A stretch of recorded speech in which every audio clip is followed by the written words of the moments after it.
Ini adalah game pasangan. Pria ini memutarkan botol. Botol itu akan muter ke gadis kecil yang mereka ingin menjadi pasangan. Mereka akan bersama di dalam lemari selama 7 menit. Terserah mau melakukan apa, Nathan sangat suka sama gadis rambut berwarna kuning. Ketika memutarkan botol, dalam hati, Mari, tapi hasilnya adalah gadis aneh ini. Nathan sedih karena dia tidak suka. Gadis penyihir sangat senang, dia diam-diam jatuh cinta dengan Nathan. Mereka baru ke lemari, gadis ini ingin berkencan dengan dia. Tapi Nathan tidak mau, dia masih di luar. Tidak sampai 1 menit pintu dibuka. Gadis ini mulai kesal, mengutuk dia.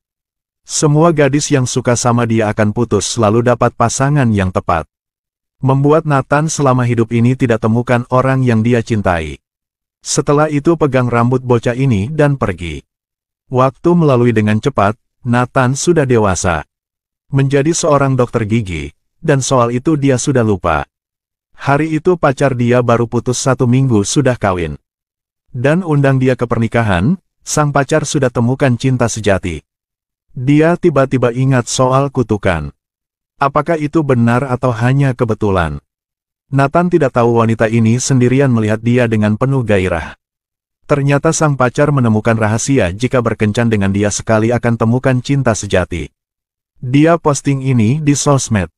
Sekarang menarik perhatian semua gadis masih sendirian. Dan kasih dia nama, pria beruntung. Hari berikut Nathan pergi kerja seperti biasa.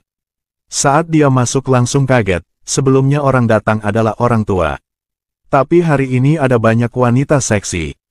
Dan semua orang melihat dia dengan nafsu. Halo dokter, namaku Sliss. Aku juga jelas mereka datang bukan untuk mengecek gigi. Tapi dengar gosip Nathan jadi datang ke sini. Bahkan asisten melihat dia dengan beda. Malam Nathan balik ke rumah, banyak orang kirim pesan. Semua wanita ingin berkencan dengan dia. Bahkan ada cowok, Nathan tidak peduli. 38 Halo dokter, iya Tuhan, Nathan ketakutan. Ternyata itu adalah asisten dia. Dia menguanakan kunci serep Nathan untuk masuk ke rumah. Dia berhasil malam ini bisa berkencan dengannya. Dia ingin memiliki cinta sejati. Nathan pusing dan bilang asisten jangan percaya sama gosip. Ini hanya kebetulan, tapi wanita ini percaya. Dia mulai bersedih. Karena ditipu oleh pacar, dimai oleh bad boy. Hanya ingin berkencan sama Nathan sekali. Lalu dapat cinta sejati melihat wanita ini sangat sedih. Nathan yang baik hati, langsung setuju dengan permintaan dari wanita ini. Setelah selesai Nathan ada sedikit percaya dengan kutukan itu. Ingat berapa tahun yang lalu dia punya berapa teman. Semua ketika dia putusin pacar akan menemukan cinta sejati. Dan pada tahun itu gadis penyihir bilang jika seorang gadis berkencan dengan dia, akan putusin dia lalu mendapatkan cinta sejati. Dan intinya, Nathan tidak boleh punya cinta. Dia mulai khawatir. Teman bilang bukan soal yang jahat. Dalam hidup ini ada banyak pria yang buruk. Jika dia berkencan dengan berapa gadis lalu mereka mendapatkan cinta sejati. Jadi kutukan itu bukan kutukan lagi. Tapi jimat keberuntungan. Mendengar kesini Nathan sudah temukan arti di hidup ini. Melihat gadis cantik datang untuk cek gigi. Dia tidak tolak jika siapa yang ingin berkencan boleh didaftar. Hasilnya orang yang pernah berkencan dengan dia sudah temukan cinta sejati. Melihat pacar N datang beritahu kabar baik untuk dia. Nathan langsung ucapkan selamat, ini juga dikatakan kebetulan. Tapi sudah banyak orang, ini membuktikan gosip itu nyata. Posting tentang Nathan sudah dapat banyak like dan komen. Dengan cepat ketenarannya telah menyebar jauh.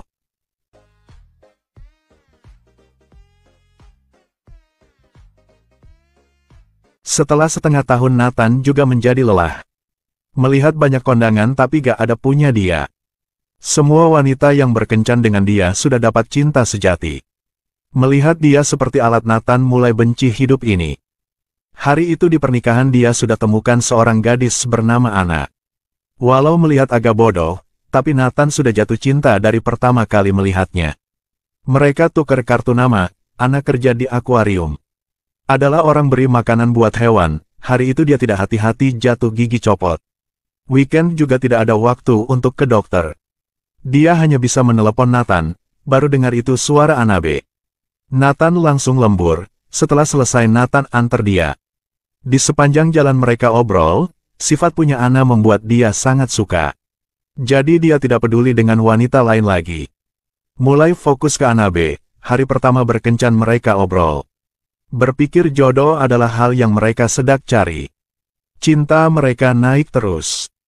Tiap kali berkencan di ending pasti akan cium. Karena Nathan takut jika mereka benar-benar berkencan. Kutukan itu akan aktif, dari situ hilang Anabe. Menghadapi dari pesona pacar dia tidak bisa kontrol. Memutuskan untuk mencoba sekali, ingin melihat kutukan itu gimana. Wanita yang dia temu dulu dalam kondisi cukup baik. Menemukan pangeran juga udah pasti.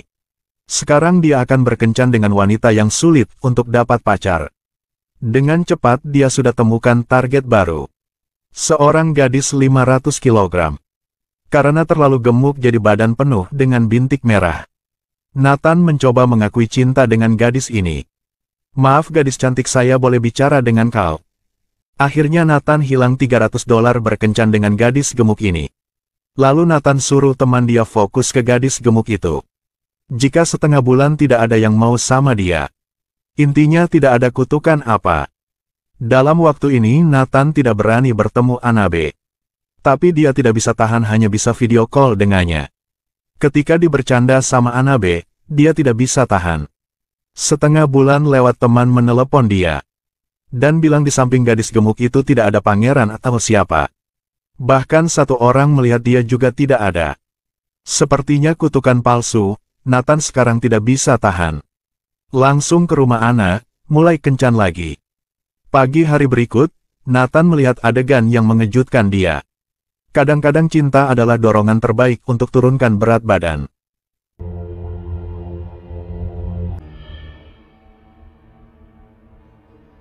Iya Tuhan, kutukan itu nyata.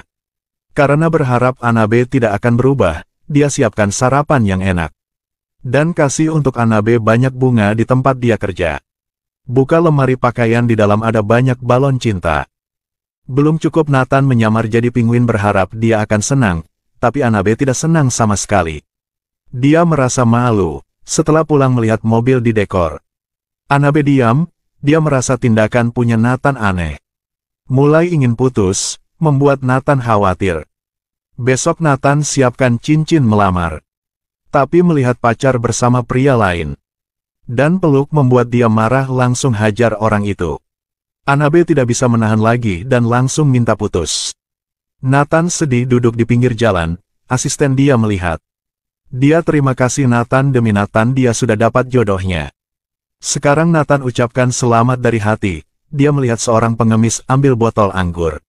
Setelah berapa kali muter botol, melihat gadis di depan, Nathan seperti lihat gadis pensihir Abda tahun itu. Dia mengerti cara untuk selesaikan masalah ini. Setelah itu Nathan temukan rumah gadis itu. Dia sudah menikah dan tidak makeup seperti dulu lagi. Setelah tahu tujuan kesini punya Nathan, dia hanya diam. Dan bilang pada tahun itu dia hanya seorang gadis kecil, dan kutukan tidak nyata. Setelah mendengar Nathan diam. Bukan kutukan membuat dia hilang Anabe. Tapi tindakan dia membuat Anabe sakit. Demi Anabe dia mencoba kontak ke idol punya Anabe. Profesor Haris, akhirnya Anabe bisa bertemu dengan idol. Di akuarium mereka sangat dekat. Pulang ke rumah dan sangat marah, hari itu dia dapat berita. Anabe akan pergi ke daerah Kutub Selatan bersama Haris. Jika tidak ikut tidak ada kesempatan lagi. Di bawah dorongan teman Nathan langsung lari. Di pesawat temukan Anabe, dia langsung omong. Berharap Anabe jangan pergi sama Haris. Anabe senang tapi sedikit sedih juga. Dan bilang dia hanya pergi 1 minggu lalu akan balik. Dan dia tidak pergi sama Haris saja. Ada istri dia di sini juga. Anabe sudah tahu Nathan yang bantu dia kontak sama Haris. Dia sangat senang akhirnya mereka bersama lagi. Nathan tidak tahu hari itu dia minta maaf sama gadis pensihir. Orang itu sudah ambil 1 box, kutukan sudah hilang. Film akhir.